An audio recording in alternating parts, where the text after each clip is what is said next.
The sinister echoes of America's most haunted hospital. In the shadowy corners of our collective consciousness lies a fascination with places where life and death intertwine, where the boundaries between the living and the departed blur into an unsettling haze. Few settings evoke this eerie duality as powerfully as hospitals, those sterile sanctuaries meant to heal but often become arenas of tragedy, despair, and unresolved pain.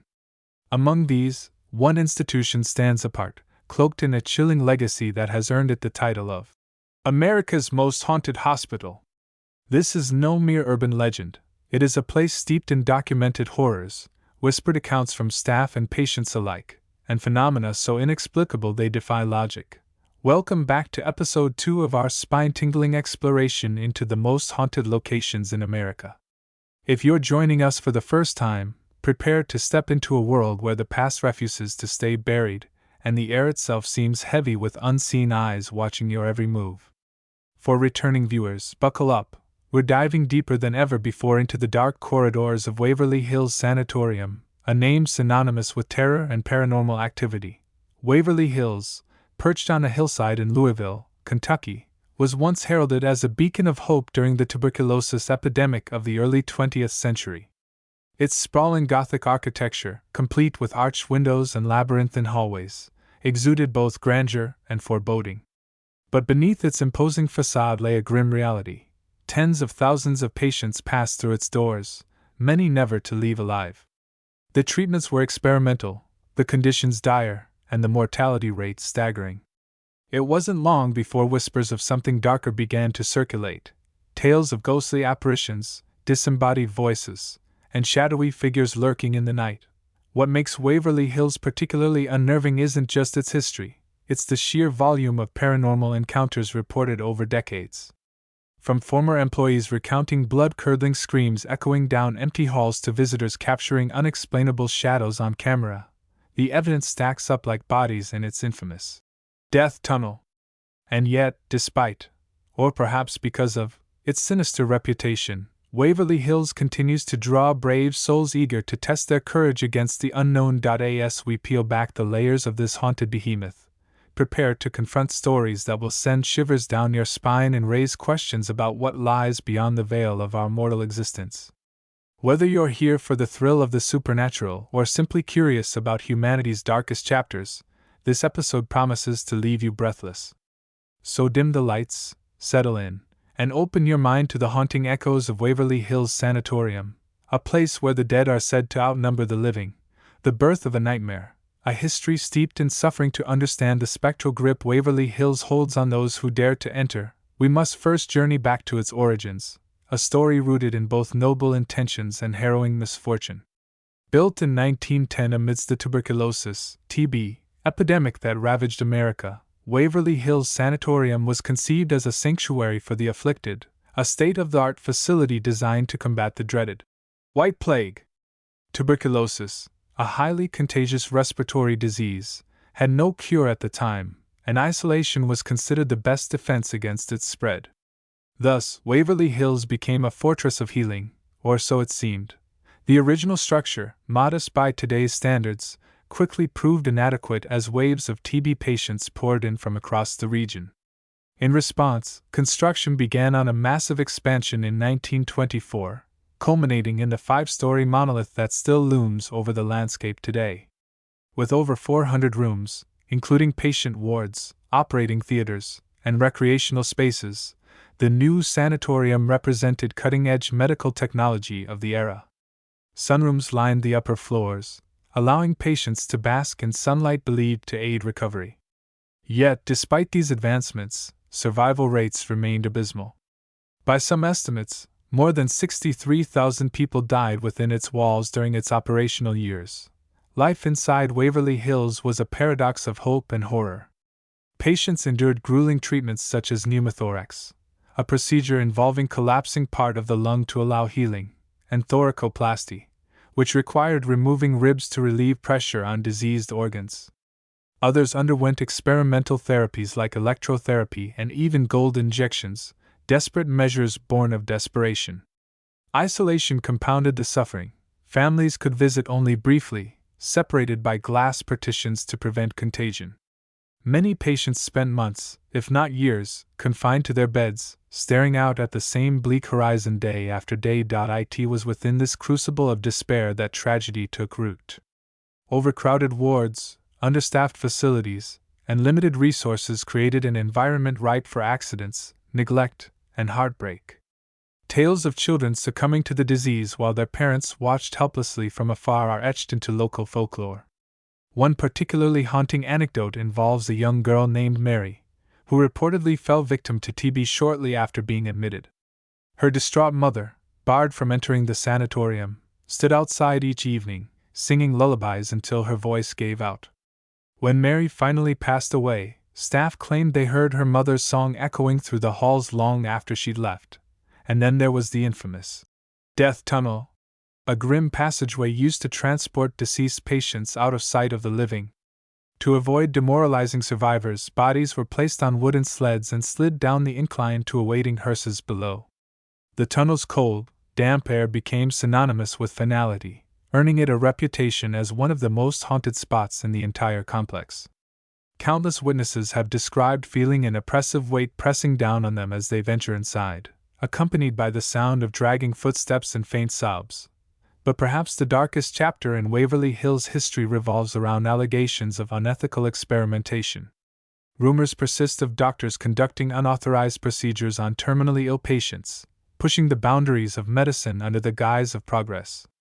While concrete evidence remains elusive, the specter of these claims casts a long shadow over the institution's legacy. Was it truly a place of healing, or did ambition blind those entrusted with caring for the vulnerable? By the mid-20th century, advances in antibiotics rendered Waverly Hills obsolete. The sanatorium closed its doors in 1961, leaving behind a husk of forgotten memories and unanswered questions. Yet, instead of fading into obscurity, Waverly Hills transformed into something far more sinister, a magnet for those drawn to the macabre. Its tragic past, combined with countless reports of paranormal activity, cemented its status as a hotspot for ghost hunters, thrill-seekers, and storytellers alike. As we delve further into the haunted depths of Waverly Hills, remember that its foundation is built not on stone alone but on the collective anguish of thousands. These walls absorbed the cries of the dying, the prayers of the bereaved, and the silent resignation of those who knew their fate. And now, decades later, they seem determined to release what they've held captive all along. While the historical tragedies of Waverly Hills provide a chilling backdrop, it is the first-hand accounts of those who have encountered its supernatural inhabitants that truly bring its haunted reputation to life. These stories, told by patients, staff, and visitors alike, paint a vivid picture of a hospital where the line between the living and the dead blurs with alarming frequency. Each narrative adds another layer to the growing tapestry of terror woven within its decaying walls. One of the most harrowing tales comes from Sarah Thompson, a former nurse who worked at Waverly Hills during its final years of operation. In her memoir Whispers Through the Walls, Sarah recounts an experience that still haunts her to this day. Late one evening, while making her rounds on the third floor, she heard the unmistakable sound of a child giggling. At first, she assumed it was one of the younger patients playing a prank, but upon investigating, she found the ward completely empty. The laughter grew louder, echoing down the hallway, until it abruptly stopped near room 502, a space infamous for its high suicide rate. As Sarah approached the door, she felt an icy breeze sweep past her, carrying with it the faint scent of antiseptic and decay. She swore she saw a small figure dart into the room, only to vanish when she turned on the light. Though she tried to dismiss the incident as exhaustion-induced hallucination, similar occurrences plagued her throughout her tenure at the hospital. Another chilling account comes from James Carter, a maintenance worker tasked with restoring parts of the building in the 1980s. During a routine inspection of the basement, James claims he encountered what he describes as a shadow person. According to his testimony, he was examining a broken pipe when he noticed a tall, featureless silhouette standing at the far end of the corridor. Despite the dim lighting, the figure's presence exuded an aura of malice, causing James's skin to crawl. He attempted to call out, asking if anyone else was down there, but received no response. When he took a hesitant step forward, the shadow moved, not walking, but gliding silently toward him. Panicked, James fled upstairs, refusing to return to the basement for the remainder of his employment.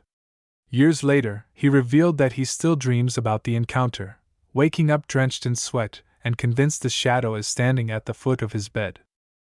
Even casual visitors to Waverly Hills have reported inexplicable phenomena. Take Emily Douglas, a tourist who participated in a guided ghost tour of the facility. She recalls feeling an overwhelming sense of sadness upon entering the sunroom on the 4th floor.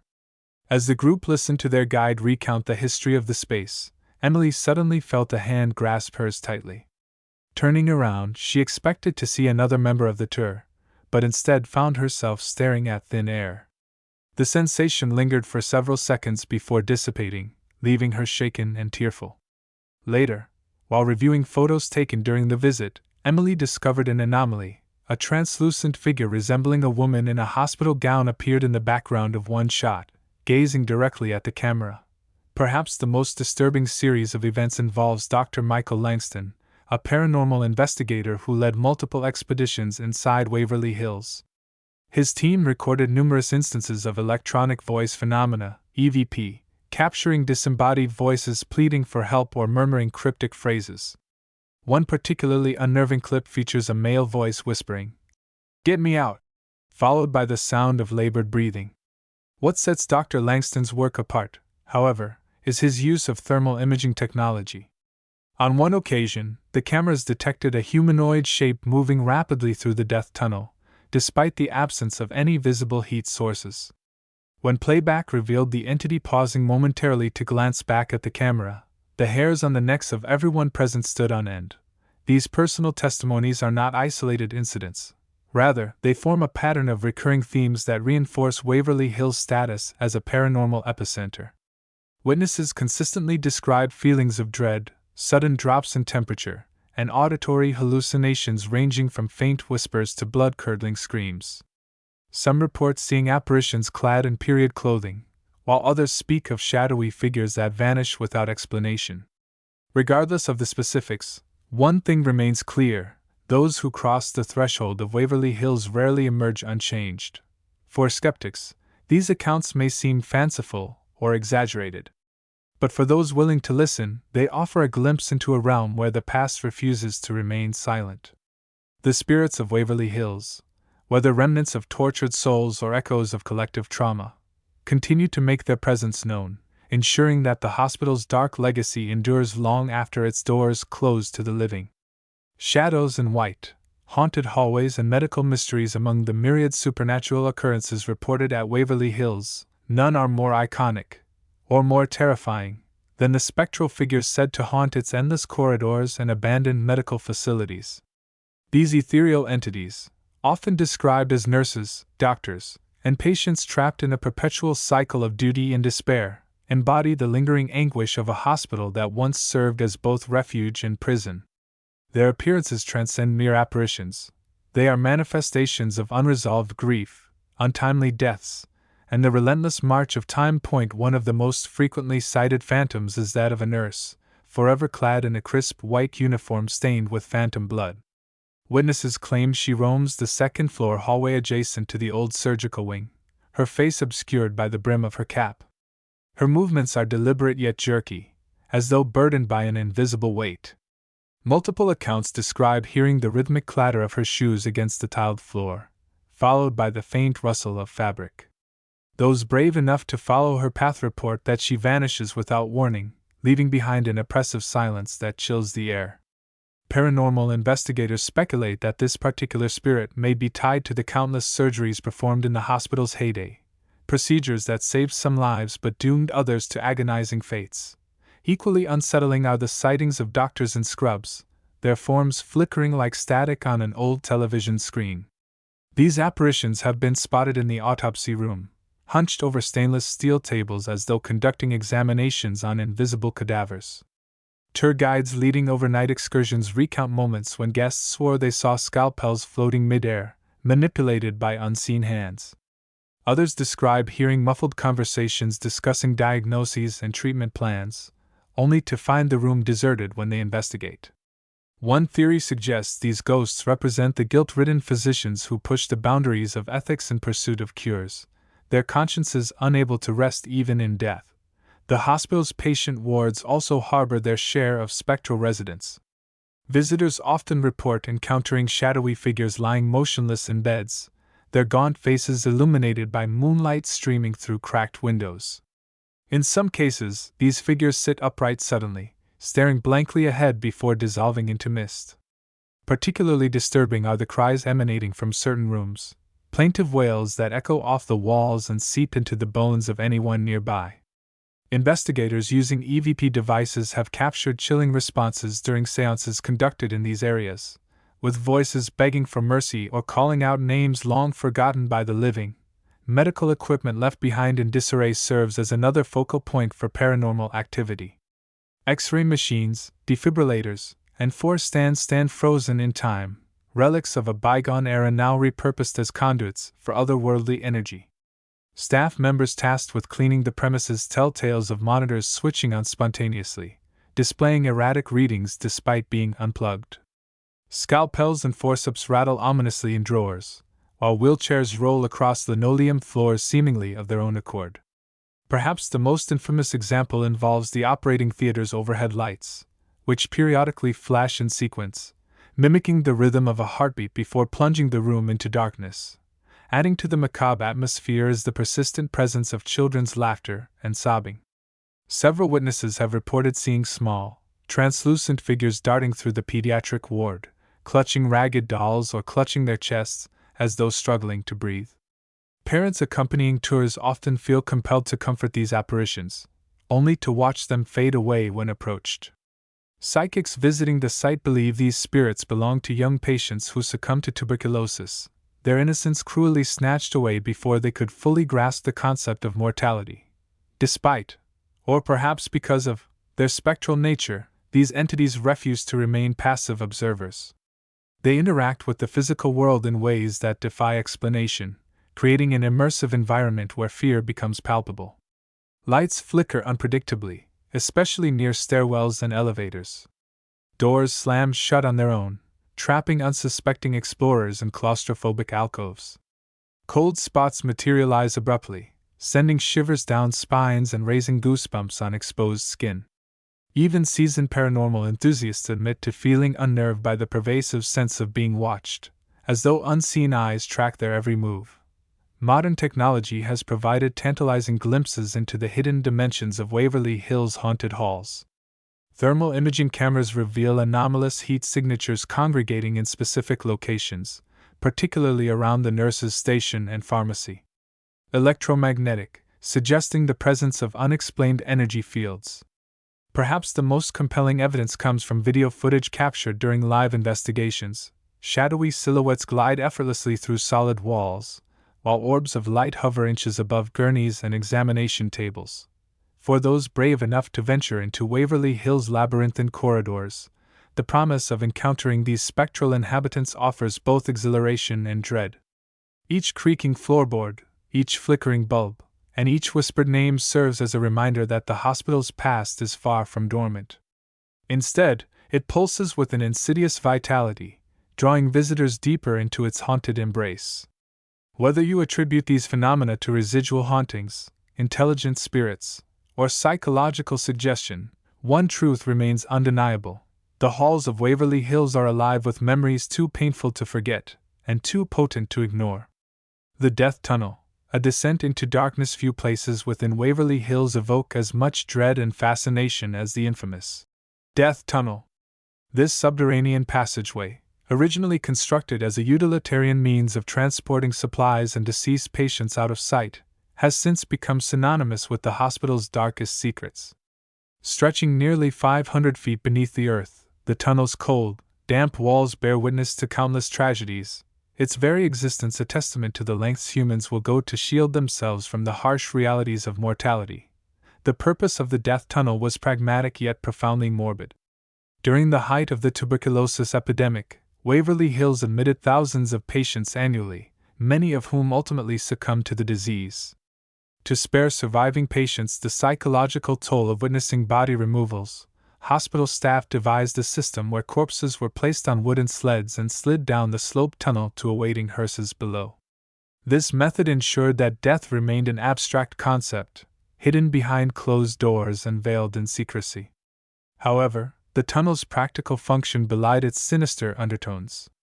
Over time, rumors circulated among staff and patients alike about the true nature of the bodies transported through it.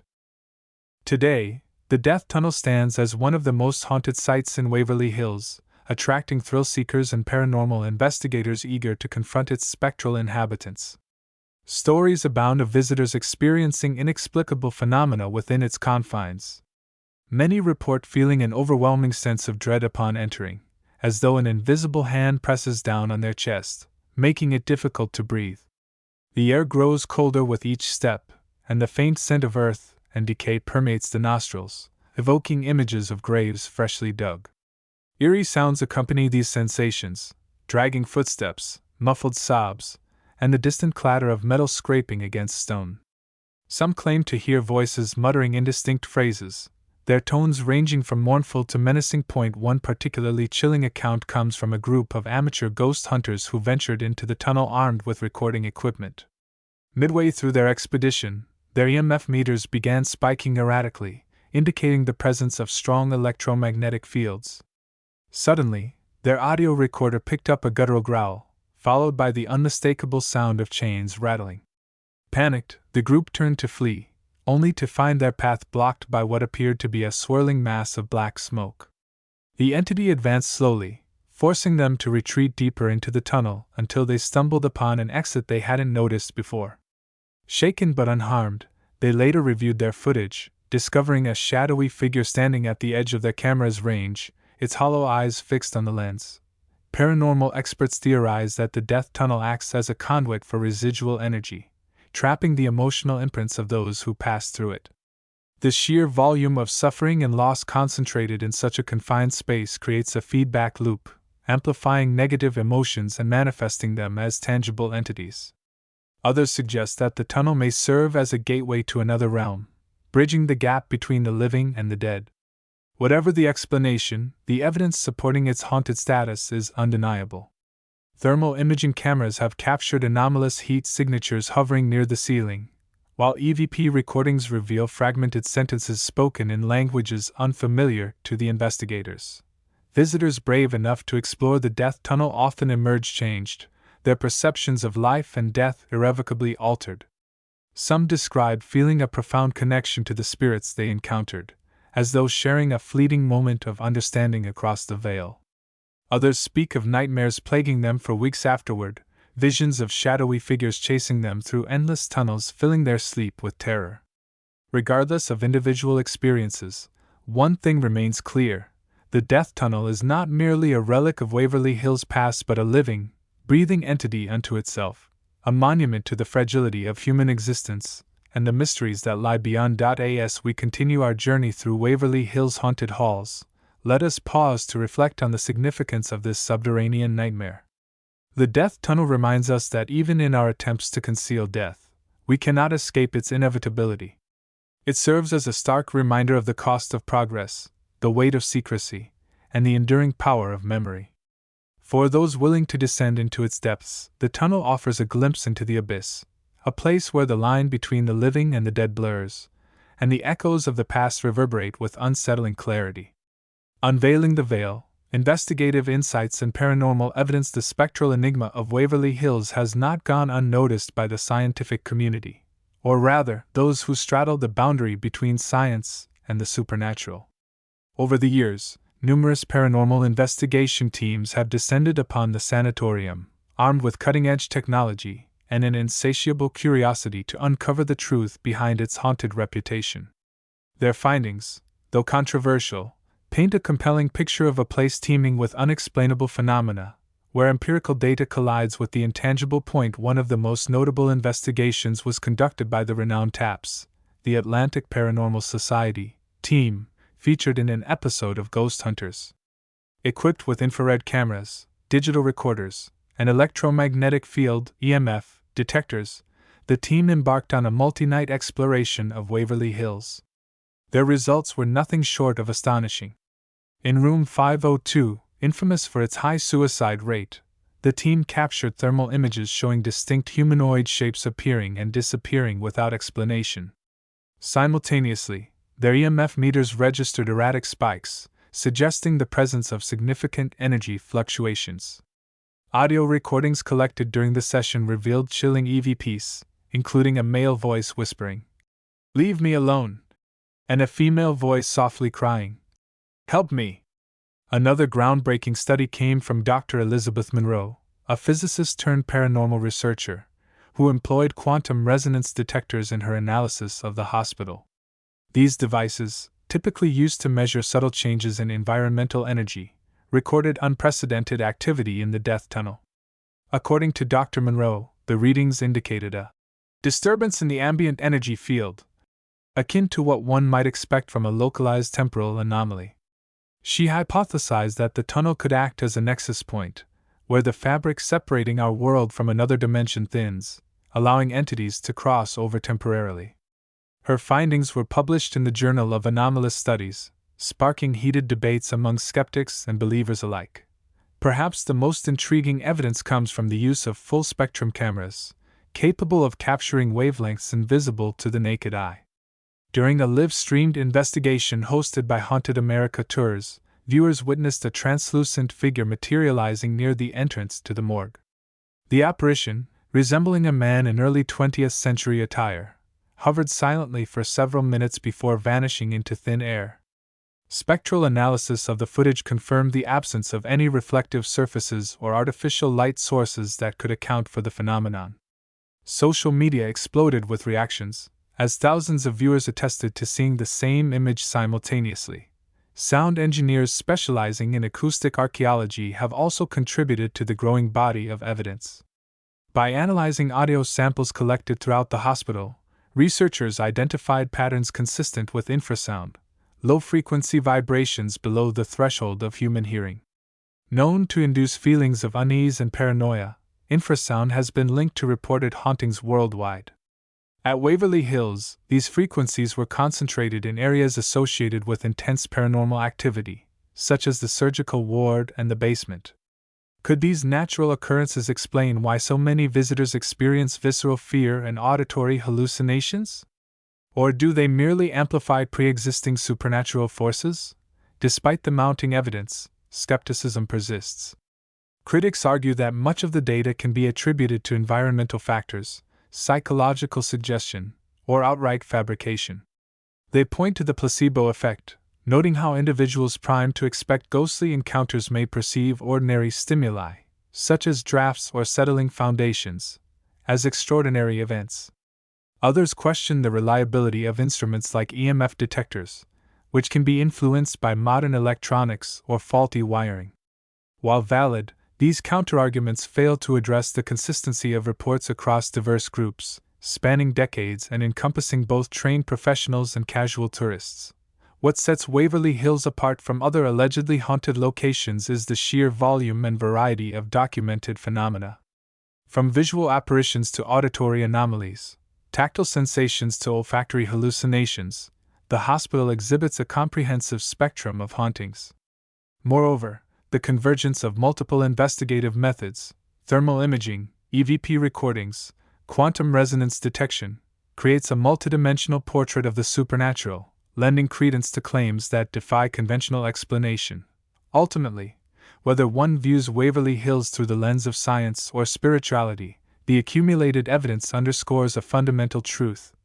This is a place where the boundaries between worlds blur, where the past refuses to remain silent, and where the unknown beckons with an irresistible allure.